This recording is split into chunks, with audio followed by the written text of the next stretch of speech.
Assalamualaikum warahmatullahi wabarakatuh. Selamat malam teman-teman. Lagi ya di sebut saja mawar. Malam ini Artika belum bisa hadir ya.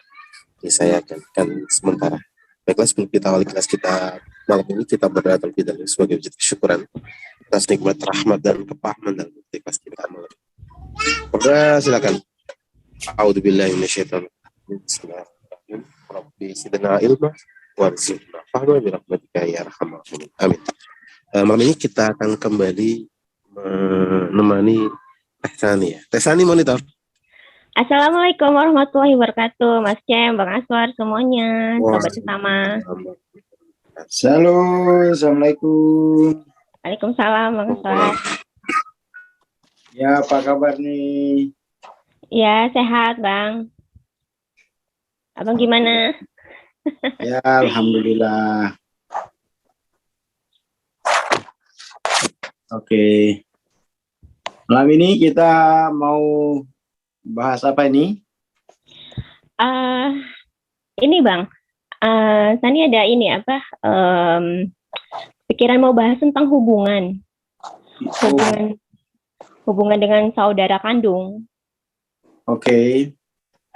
Sebenarnya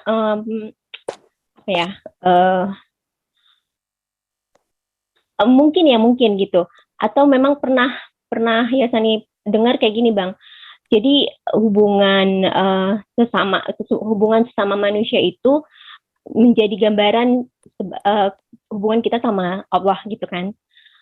Apa ada ayatnya apa hadisnya tuh yang tentang minanas minallah gitu loh Bang. Enggak hafal aku. Yang itulah gitu kan. Terus kalau di keluarga ya Sani waktu masih kecil itu kita termasuk yang jar main bareng sesama saudara.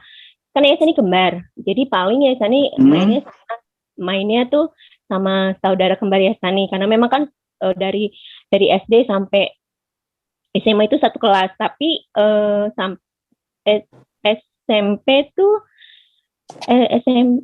SMA tuh udah mulai pisah meja. Karena kan dari SD sampai SMP tuh kita satu buku tuh berdua. Kalau orang kan satu orang, karena memang satu orang nggak ada saudaranya di kelas tuh, jadi satu orang satu. Tapi kalau kita itu satu orang berdua. Jadi kalau papa beli buku, misalnya 10 mata pelajaran 5-5, aku yang pegang 5, dia yang pegang 5 gitu. Jadi itu masih akur tuh sampai SMP. Nah SMA itu udah mulai pisah meja gitu. Terus sama kakak ya Sani yang nomor 1, termasuk jarang main bareng Bang, karena dia memang kayak nggak mau main sama adik-adiknya gitu, dia memang fokusnya belajar gitu, karena memang dia siswa teladan juga kan di daerah Sani, terus ikut cerdas cermat juga ke Medan kayak gitu-gitu. Ya termasuk kayak beda lah kepintarannya gitu sama kita. Jadi kadang-kadang tuh mama memotivasi kita itu lihat tuh kakakmu gitu pinter gitu, rajin belajar kayak gitu-gitu kan. Jadi kita kayak kayak patokannya itu dia gitu. Jadi harus paling nggak minimal bisa ngekor dia lah gitu kan, rankingnya gitu. Tapi memang bener Bang, jadi kita tuh kayak ngikutin dia tuh, kita juga ikutan ranking gitu kan, juara umum di sekolah gitu.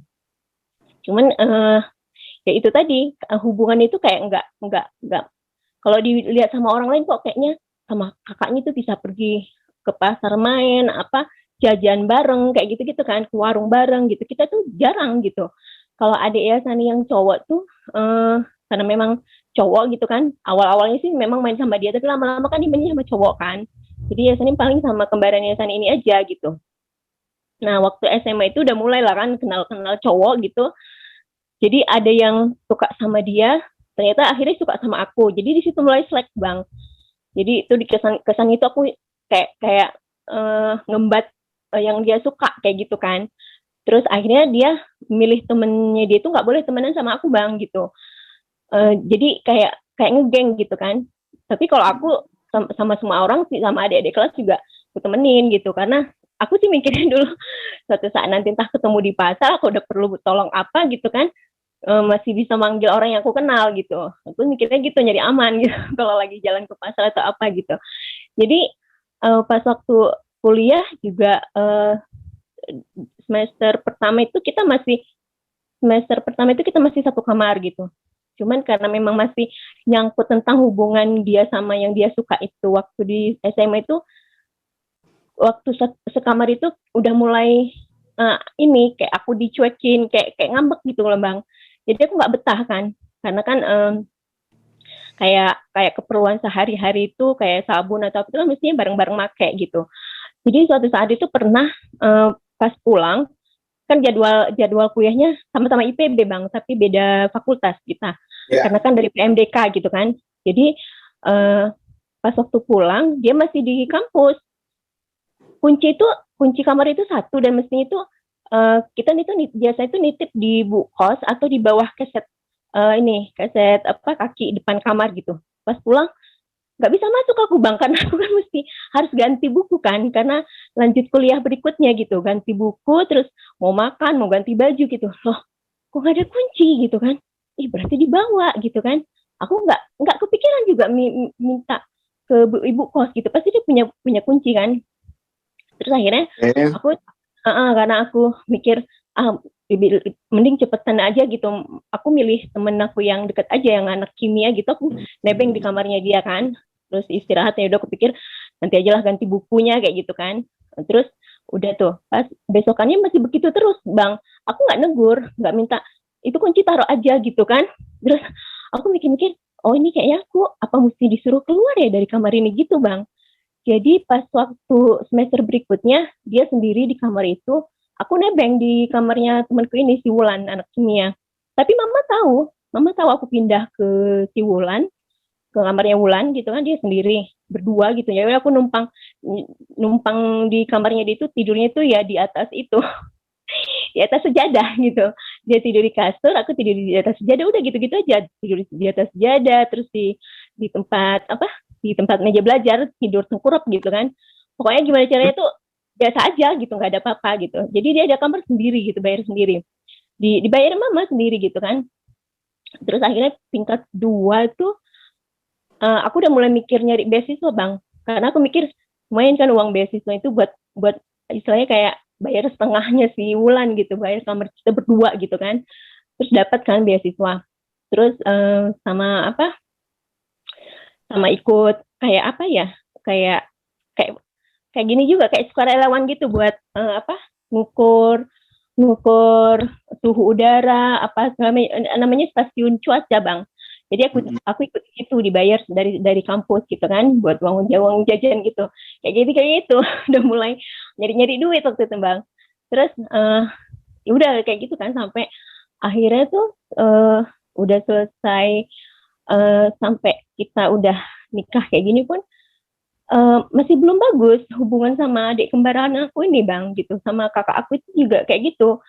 Sampai adik aku yang nomor 4 ini meninggal tuh juga kayak aku waktu itu kan adik aku waktu sakit itu tuh numpang di sini Bang, pas waktu si kembar itu masih umur berapa bulan gitu. Jadi udah tahu kondisi berempat kekurangan gitu, waktu itu kan mikir gitu, kekurangan, terus aku mesti nampung orang sakit gitu, aku jadi langsung kayak aduh kok kayaknya numpuk ya di bahuku ya gitu kan.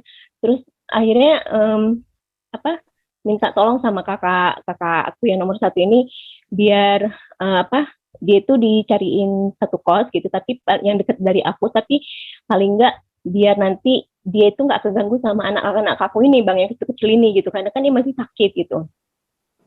Terus karena kondisi sakitnya udah memang ini ya tambah parah gitu. Jadi pada saat dia udah mulai lemah gitu, kondisi aku masih ngurus anak-anak waktu itu Bang.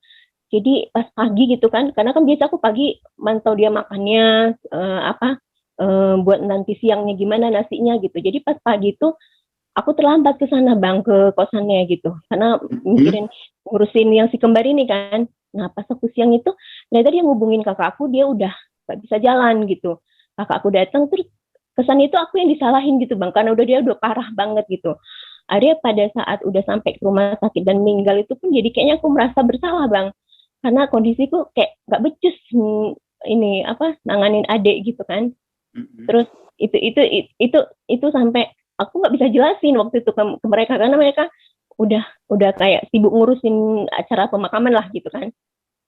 Terus sama yang kejadian mamaku meninggal ini pun juga karena waktu yang lahiran pas aku hamil nomor 5 ini kan aku nggak berani ngomong kan bang, karena anak 4 aja nggak kepegang kondisi di rumah, kok masih berani hamil gitu loh, bayangan aku bang kan, karena waktu itu mama aja udah kesel banget kayak kondisiku di rumah gitu, sama ke suami juga mukanya cemburu deh kalau misalnya dia lagi datang, kayaknya istilahnya istrinya udah pontang-panting kok dia masih bisa tidur bangun siang kayak gitu kan. Terus Arya waktu itu nggak berani ngomong kalau aku hamil bang gitu. Sempat waktu itu memang kakak aku bilang, kok perutnya agak gendut ya? Iya, bekas kelahiran kembar ini masih gede perutnya, aku gituin aja bang waktu umur hamil 5 bulan kan. Terus nah pas waktu lahiran itu aku nggak pegang uang waktu itu, karena memang bonus Oriflame itu baru cair itu nanti tanggal 6, karena tanggal 4 itu jatuh hari Sabtu kan. Nah aku lahirannya itu tanggal 2 gitu. Aku belum punya uang dari bonus Oriflame kan. Terus aku minta tolong sama suami, tolong ngutang dulu, jangan minta sama saudaranya, jangan minta sama mamanya, pokoknya ngutang sama orang aja, orang lain gitu, nanti bonus Oriflame buat bayarnya gitu kan. Tapi dia malah nyuruh aku ngomong sama mama, aku minta aja sama mamamu gitu kan. Memang mama udah cair ininya pensiunan ya kan tanggal 1, karena dapat dari pensiunan papa juga kan. Terus aku juga mikir-mikir, kalau dia nggak dapat utangan, nanti aku nggak bisa keluar dari bidan ini gitu kan. Terus dan dia nggak ngusahain, nggak pergi juga nyobain ngutang gitu ke orang gitu. Terus akhirnya aku pikir ya udahlah, nanti suatu saat juga mama tahu kalau anak cucunya nambah gitu kan. Terus akhirnya telepon lah kan bang, aku telepon mama kan. Mama juga kaget loh, kok bisa tiba-tiba ngabarin lahiran gitu. Kapan hamilnya gitu ya? Iya, kapan hamil ya gitu. Jadi ada kesannya itu antara entah aku selingkuh atau apa gitu kan, kok tiba-tiba udah lahiran aja gitu. Terus kedengaran lah suara dia tuh kayak ngomel gitu ke adik aku, karena dia lagi di Sidimpuan bang, di rumah uak aku. Jadi rumah uak itu dia yang di Sidimpuan itu nggak ada yang nempatin karena anak-anaknya semua di Jawa. Jadi si adik aku ini yang nempatin di sana. Nah, mama lagi ke sana gitu kan. Waktu itu lagi selesai ngurus tanah sawah papa gitu. Terus dia kayak kalau kata orang Batak itu kayak ngomel-ngomel lah gitu. Ini si kakak ini udah tahu anaknya 4 masih lagi hamil, udah jadi anaknya 5 gitu kan. Kedengeran waktu itu di telepon. Jadi aku merasa, aduh kayaknya aku nggak diterima ini nih. Yang paling kecil kok kayak nggak diterima ya sama neneknya gitu kan bang. Terus waktu itu ya udah nanti diusahain sama mama kayak gitu kan. Terus akhirnya pas siang itu dikabarin adik aku yang transferin gitu, buat bayar lahiran gitu. Aku bilang, ma aku minjem ya gitu, nanti uang Oriflame. Oh gak usah diomongin kayak gitu kata adik aku gitu kan. Gak usah ngomongin lagi bonus Oriflame kayak gitu kan. Terus kayaknya aku ngerasa kayak mereka tuh kayak ngenyek gitu loh. Bonus Oriflame itu gak ada apa-apanya gitu, gak ada apa-apanya. Semua itu selesai itu gara-gara mama lah gitu kan. Terus aku sampai mikir, pokoknya aku mesti bayar gitu. Aku ada nanti, cuman carinya tanggal 6 gitu kan. Terus akhirnya pas itu kan aku lahiran pagi. Terus siang di transfer, sorenya aku udah siap-siap pulang bang. Itu sampai rumah tuh karena memang sendiri kan, kalau orang mikirnya itu baru lahiran hari pertama itu nggak boleh ngapa-ngapain kan. Kalau aku mesti gimana ya, mesti nyuci, mesti apa, mesti gerak kan badan gitu. Terus suami aku ini ke rumah mamanya tidur di sana gitu. Terus aku pikir ya nggak kepikiran juga ngabarin tah kayak gimana ke sana, karena aku udah kepalang repot sendiri bang di rumah kan. Terus waktu itu si teteh juga masih SD gitu ya. Terus akhirnya malam itu nggak ada ngabarin apalah ke mama gitu, nggak komunikasi lah gitu, nggak telepon, nggak SMS ke adik aku gitu kan. Terus pas pagi baru dikabarin mama meninggal gitu. Nah di situ kan aku tambah kayak, ini jangan-jangan meninggalnya karena kepikiran aku ya gitu kan bang. Terus karena mama tuh termasuk apa ya, di rumah sini Bang, kalau dia lagi berantem sama kakak aku, itu pasti kesini gitu. Kalau misalnya aku tanya, mama kenapa kesini gitu, tiba-tiba aja gitu kan, enggak mama kangen sama ini gitu. Padahal dia tahu kita tuh lagi apa ya, kondisi itu pasti dia pengen istirahat atau apa, tapi kan anak-anak aku tuh tahu sendiri kan mainnya entah kayak gimana gitu. Jadi kadang-kadang aku pikir ini pasti karena berantem sama kakak aku gitu, dan memang nanti belakangannya tahu lagi berantem, nanti dia curhat kayak gitu. Jadi setiap dia itu kesini pasti karena mau curhat gitu, lagi berantem sama kakak aku gitu kan Bang. Jadi tuh rumah di sini tuh pokoknya jadi kayak tempat apa ya, tempat kayak kalau nggak nyaman di luar pasti kesini gitu. Adik aku juga gitu, waktu dia kabur dari Sedimpuan itu pasti kesini. Jadi tuh di rumah ini memang bebas Bang, maksudnya mau kayak mau bangun siang mau apa tuh kita nggak, pokoknya gimana caranya biar orang yang datang tuh nyaman aja gitu kan Bang. Adik aku pun tuh yang paling kecil itu bukan ke rumah kakak aku tuh waktu dia lagi sakit, padahal rumah kakak aku tuh bertingkat loh, maksudnya ya termasuk megah lah rumahnya kan Bang, dibanding ini cuma yang tipe 21 gitu kan. Dia tetap milihnya pulangnya ke sini gitu, tengah malam waktu itu, nyampe jam 10 kalau asal itu ya, jam 10 setengah 11 itu aku langsung nyiapin makan dia, mau nyiapin tempat tidur dia gitu, sama si Teteh kan kita siapin gitu. Pokoknya gimana caranya orang yang datang ke sini tuh harus kayak apa adanya aja, nggak usah jaim-jaim gitu kan. Jadi kayak pokoknya kalau mereka nggak nyaman di luar tuh pasti pulangnya ke sini gitu. Jadi itu aku kayak merasa bersalahnya gitu Bang. Kok kayaknya jadinya tuh nanti nggak akan ada lagi yang mau kesini Bang gitu. Jadi kayak mamaku pun perginya itu kayak sesuatu nggak selesai sama aku Bang gitu.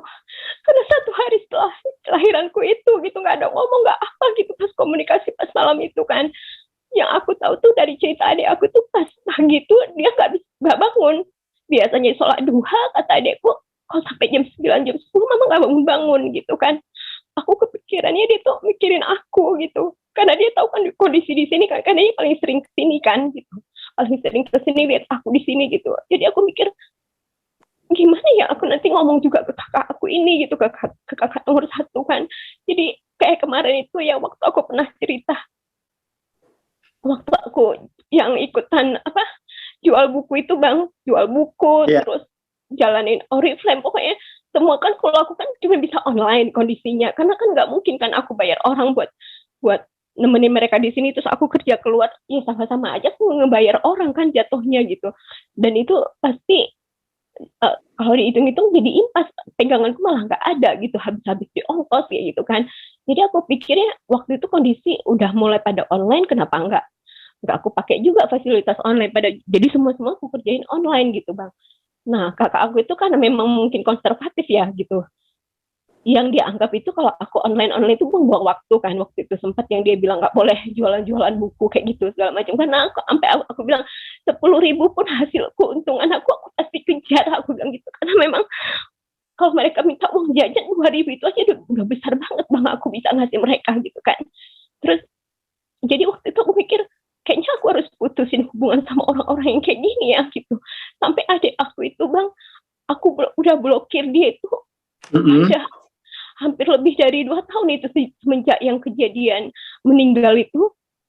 Aku udah nggak buka blokiran itu loh, karena aku juga kayak apa ya Bang, stres sendiri karena yang apa dia ada utang ke bank itu, orang bank tuh sini terus kan. Sampai aku pikir udah aku nggak ada mau hubungan sama siapa, aku nggak mau nambah pikiran aku gitu, karena aku mau fokus mereka aja gitu. Mau siapapun aku nggak akan bolehin nambah pikiran aku. Waktu itu mikirnya gitu aja Bang, jadi aku blokir dia. Terus akhirnya sama kakakku ini pun aku blokir Bang sampai sekarang tuh, karena aku pikir kalau blokiran WA sampai nggak dibuka-buka kayak aku mutusin silaturahmi juga sih gitu.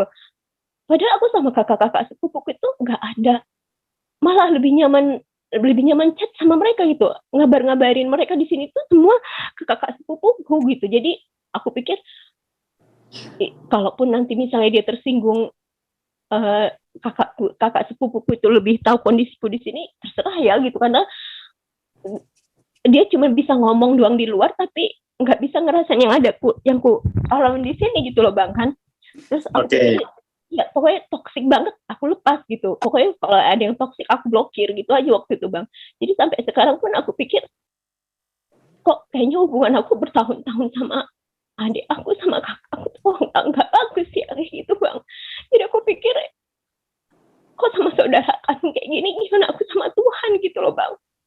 Oke. Itu yang masih kepikiran. Iya Bang, kayak gitu. Cuman kalau aku buka blokirnya aku takut. Aku nanti dia ngomong apa gitu, aku jadi kepikiran lagi gitu. Aku nggak mau sakit Bang.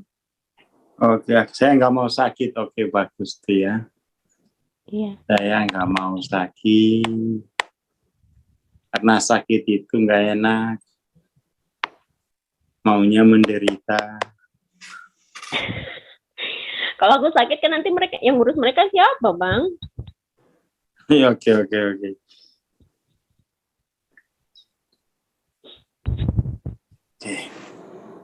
Terus. Kak, ceritamu kok mirip temanku ya, anak IPB juga. Oh ya. Apa sama orangnya juga gitu? Enggak, dia apa ya? Saya ngelihat gitu ya. Jadi dia menikah gitu, lalu kemudian tuh jadi menurutku hidupnya itu terlalu banyak dicampuri oleh saudaranya, bibinya gitu ya. Iya.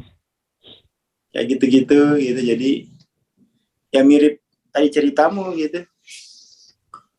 Dan sampai sekarang juga masih terpuruk gitu. Karena apa ya? Dia misalnya ngalamin soal apa gitu ya. Itu menjadi bahasan keluarga besarnya gitu ya. Iya Bang. Jadi bahasan keluarga besar. Satu sisi bagus ya. Jadi kalau misalnya ada masalah gitu ya. Ya mereka urunan gitu. Tapi satu sisi yang lain justru kayak gitu tuh menghambat juga sih. Jadi kecepatan kita untuk mandiri itu justru berkurang gitu ya. Justru berkurang gitu. Tadi yang perlu ini ya. Karena kan gini sebenarnya tuh. Orang hidup itu kan setidaknya mengalami 2 waktu kan ya. Ada waktu dunia, masih ingat nggak? Iya. Waktu dunia, kalau ada waktu jiwa kan? Ada waktu jiwa. Dan bahwa apa yang terjadi di waktu dunia itu sebelum itu adalah konteks medan dari waktu jiwa kan. Itu yang penting tuh. Jadi ini kan yang di waktu dunia kan ya. Waktu dunia. Sementara yang ini, medan itu sama konteks, ini adalah wilayah waktu jiwa gitu. Wilayah waktu jiwa. Jadi, di situ ada buku nggak Mbak Sani? Ada Bang. Kamu ambil buku, pegang satu gitu ya. Iya. Jadi kamu ambil satu buku gitu. Apa namanya, gambarannya itu ya, bahwa satu buku, katakan sampul buku itu adalah konteksnya gitu ya. Lalu kemudian halaman-halaman buku itu adalah medannya gitu. Lalu ya paragraf-paragrafnya itu adalah waktu dunianya kan.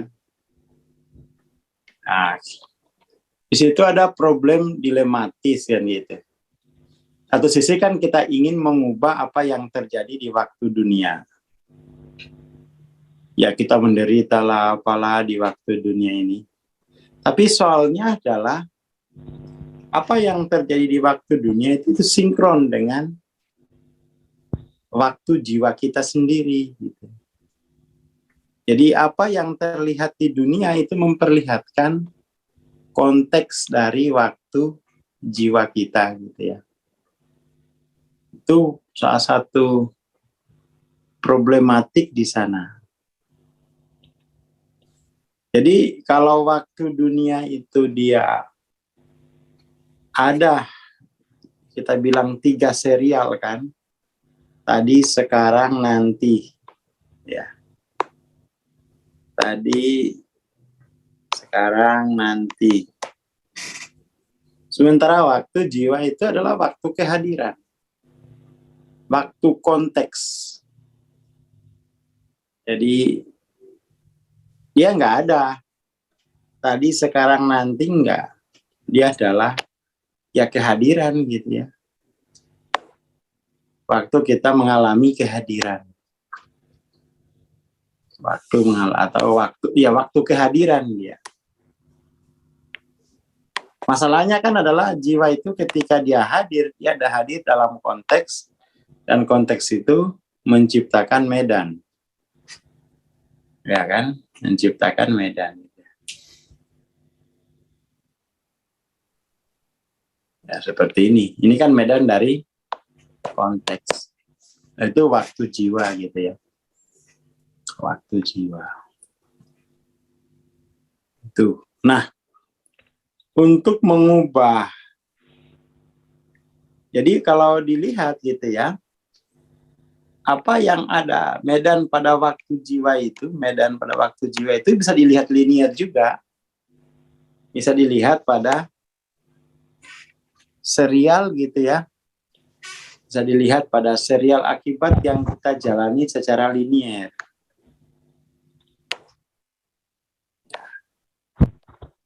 Misalnya Mbak Sani kata tahun 2000 gitu ya. Tahun 2005, tahun 2010, 2015, 2020 gitu ya.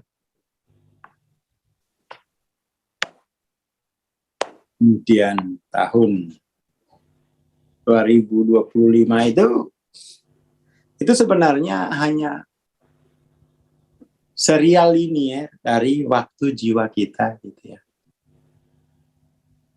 Serial linear dari waktu jiwa. Nah, bisa nggak kita melihat kehidupan itu dari waktu jiwa gitu. Tapi memang itu kalau untuk Mbak Sani ya si malakama ditarikan di waktu dunia juga kuat karena harus ada anak 5 gitu ya. Dan kita sehari-hari itu sepertinya kan orang tidak bisa lagi mengintip ke waktu jiwanya itu kan. Karena tekanan di waktu dunia itu semakin hari semakin kuat gitu. Tidak ada waktu untuk kontemplasi gitu. Tidak ada waktu untuk menenangkan diri gitu. Makanya orang-orang meditasi itu cara kita untuk tidak terbawa arus oleh waktu dunia sehingga punya kesempatan untuk melihat gitu ya.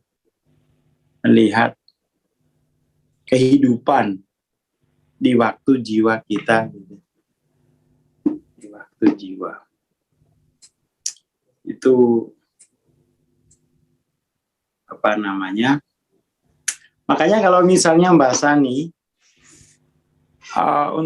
untuk melihat gitu ya medan atau frekuensi medan dari waktu jiwanya itu, kembali aja ke belakang, lihat gitu ya. Lihat secara linear apa yang ke belakang. Pada peristiwa itu kan pasti ada medannya kan.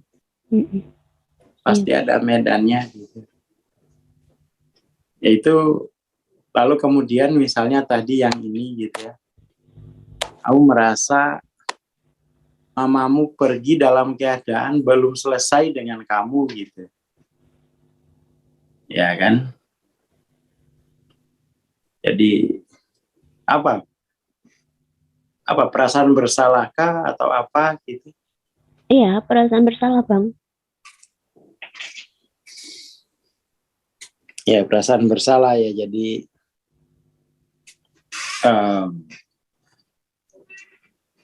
perasaan bersalah itu kan apa namanya, sebuah, kalau secara spiritual ya, itu kamu memproyeksikan gitu ya, apa yang terjadi pada rasa kesayanganmu itu juga terjadi pada rasa kesayangannya. Jadi di situ justru kamu lebih fokus ngurus rasa kesayangan orang lain yang itu sebenarnya tidak kamu alami langsung. Lalu kamu tidak fokus pada proses dalam rasa kesayanganmu sendiri. Semacam proyeksi ya. Semacam proyeksi. Jadi ya itu ilusi kan gitu ya. Ilusi apa, ilusi omnipoten apa? Ya omnipoten, aku bisa merasakan waktu jiwa apa, aku bisa masuk ke dalam rasa kesayangannya orang lain gitu ya. Padahal itu cara kamu tidak ingin merasakan waktu jiwamu sendiri gitu. Bisa seperti itu. Jadi bisa nggak kalau misalnya kamu mengalami sesuatu itu, ya ini terjadi dalam rasa kesayanganku dan tidak ada rasa kesayangan lain kecuali rasa kesayanganku sendiri gitu. Topikmu masih sama dengan minggu kemarin ya. Iya. Ya, jadi tidak ada rasa kesayangan lain itu yang kamu alami selain rasa kesayanganmu sendiri. Dan seperti itu. Tidak. Ini bagus. Kamu kontemplasi pada kehadiran bahwa tidak ada rasa kesayangan lain gitu, selain rasa kesayanganku gitu. Kamu kontemplasi gitu ya. Termasuk mungkin kamu proyeksi ke anak-anak akan begini, akan begini, akan begini. Wah itu ini banget itu. Ya kan, kamu dari sini, kamu ke sini gitu ya. Sini. Banyak sekali proyeksinya. Dan itu nanti nggak akan selesai loh itu. Karena kamu nggak punya energi untuk menulis di waktu jiwamu karena sibuk memproyeksikan rasa kesayangan yang lain. Seperti itu. Jadi ya ini kamu perlu kontemplasi ya, setengah jam lah, bahwa tidak ada, keluar dari bayang-bayang rasa kesayangan yang lain. Tapi ini sesuatu ya, ini kan metode spiritual ya, bukan sosial, bukan hubungan sosial. Jadi dengan begitu itu medan di waktu jiwamu bisa berubah. Bisa lebih bisa lebih jernih ya, melihat kehidupan pada waktu jiwamu sendiri. Ya tetap sini ya, tidak ada rasa kesayangan lain selain rasa kesayanganku.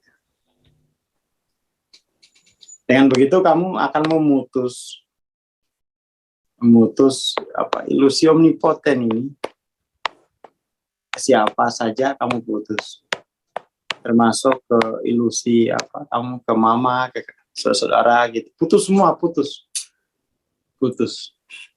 Dalam pengertian itu jangan kamu proyeksikan rasa kesayaan mereka pada rasa kesayaanmu. Tapi sebenarnya itu proyeksi rasa kesayaanmu sendiri untuk mereka. Gitu.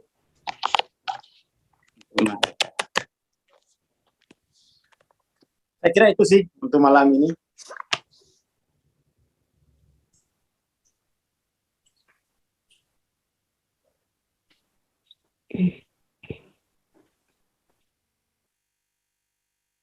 Oke, Mbak Sani. Iya, Bang Aswar. Ya, itu aja dulu untuk ininya. Pokoknya kamu mesti ya kontemplasi pada bahwa tidak ada rasa kesayangan lain kecuali rasa kesayanganku gitu. Oh, iya. Oke, Ya. monggo Mas Jamim. Iya, makasih Bang Aswar. Iya, monggo, Mbak. Udah baik ya? Iya. Baru muncul. Tadi lagi nyetir. Terima kasih iya. Bang Aswar. Aduh, aku tuh dengar cerita Mbak Sani, jadi kayak mau ikutan nangis.